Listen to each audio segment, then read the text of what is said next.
Oke, sahabat pintar, kali ini kita akan membahas penyelesaian soal yang berkaitan dengan teorema Pitagoras. Mari kita lihat soal yang pertama. Soal yang pertama ini bunyinya tentukan nilai X pada gambar berikut. Oke, mari kita perhatikan ini ada dua gambar, gambar A dan gambar B. Nah, saya akan membahas soal yang pertama terlebih dahulu. Kita perhatikan di sini ada sebuah bangun datar yang terdiri dari sebuah persegi dan sebuah segitiga. Bangun datar ini berimpit sehingga dari informasi yang kita dapatkan di soal, panjang sisinya ini 12 cm untuk persegi, di mana ini ada informasi tambahan yang menunjukkan bahwa panjang sisi yang sama 12 cm yaitu sisi yang ini. Kemudian sisi yang ini yang berimpit dengan segitiga siku-siku ini. Kemudian sisi ini dan sisi ini ya, 12 cm panjangnya. Kemudian informasi yang berikut itu adalah sisi miring daripada segitiga siku-siku ini panjangnya 20 cm. Lalu panjang X yang akan kita cari. Nah, untuk menentukan nilai X ini bisa kita gunakan konsep teorema Pitagoras, di mana kuadrat sisi miring sama dengan jumlah kuadrat daripada kedua sisi lainnya. Karena di sini sisi miringnya ini sudah kita temukan atau sudah ada di soal, maka kita tinggal balik konsep teorema Pitagoras tadi, di mana X kuadrat ini sama dengan 20 kuadrat kurang 12 kuadrat. Ini jelas ya. Nah, selanjutnya X kuadrat ini tinggal kita hitung, 20 kuadrat adalah 400 kurang 12 kuadrat 144. Kemudian X kuadrat sama dengan 256 yang merupakan hasil pengurangan dari 400 kurang 144. Oke, kita lanjutkan, kita cari nilai X, kita akarkan 256, maka kita dapatkan X itu 16. Berarti nilai X pada gambar ini adalah 16 cm. Mari kita lanjutkan kepada gambar yang kedua. Ini juga sama, kita mencari nilai X.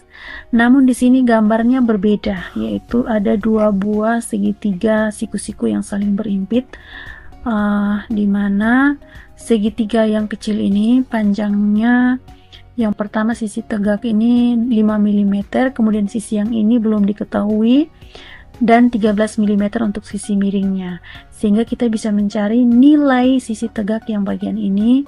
Di sini saya menggunakan simbol Y, menggunakan sisi Y sebagai penamaan untuk sisi yang berdempet ini. Nah, maka kita bisa pakai lagi konsep teorema Pitagoras. Kuadrat sisi miring sama dengan jumlah kuadrat daripada kedua sisi lainnya. Sisi miring sudah diketahui untuk 13, maka kita tinggal balik ini menjadi Y kuadrat sama dengan 13 kuadrat kurang 5 kuadrat. Kita hitung seperti biasa, 13 kuadrat 169 kurang 5 kuadrat 25. Lalu kita operasikan ini, 169 kurang 25 sama dengan 144, dan kita dapatkan nilai Y sama dengan 12. Maka kita bisa tahu panjang sisi yang bagian ini yang berdempet ini antara segitiga kecil dan segitiga besar ini, panjang sisinya ini adalah 12 mm. Nah, karena kita sudah mengetahui panjang sisi ini 12 mm, maka kita bisa lanjutkan dengan menghitung panjang sisi X. Oke, kita bisa tuliskan di sini X kuadrat sama dengan 12 kuadrat sisi yang ini tadi tambah 35 kuadrat. Maka kita hitung 12 kuadrat 144, 35 kuadrat 1255.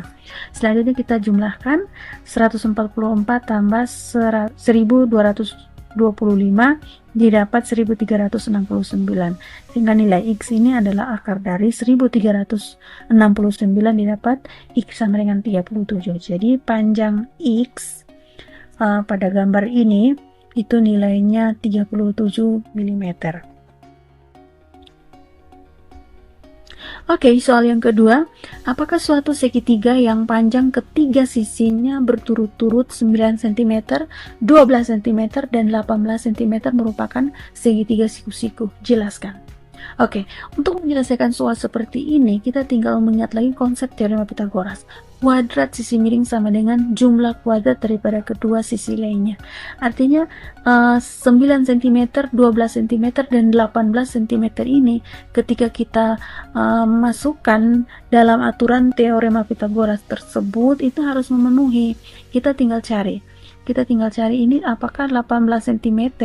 Misalkan kita ambil 18 cm sebagai sisi miringnya ini, dan di sini terbukti setelah saya hitung bahwa ternyata sisi miring kuadrat ini nilainya ini tidak sama dengan penjumlahan dari kuadrat kedua sisi lainnya, sehingga ini tidak memenuhi aturan teorema Pitagoras. Maka bisa kita simpulkan bahwa dari ketiga sisi segitiga ini bukan merupakan segitiga siku-siku. Ini bisa dilihat sendiri ya perhitungannya. 18 kuadrat itu tidak sama dengan 9 kuadrat tambah 144. 9 kuadrat tambah 12 kuadrat, 18 kuadrat 324 tidak sama dengan 81 tambah 144. 324 tidak sama dengan 225.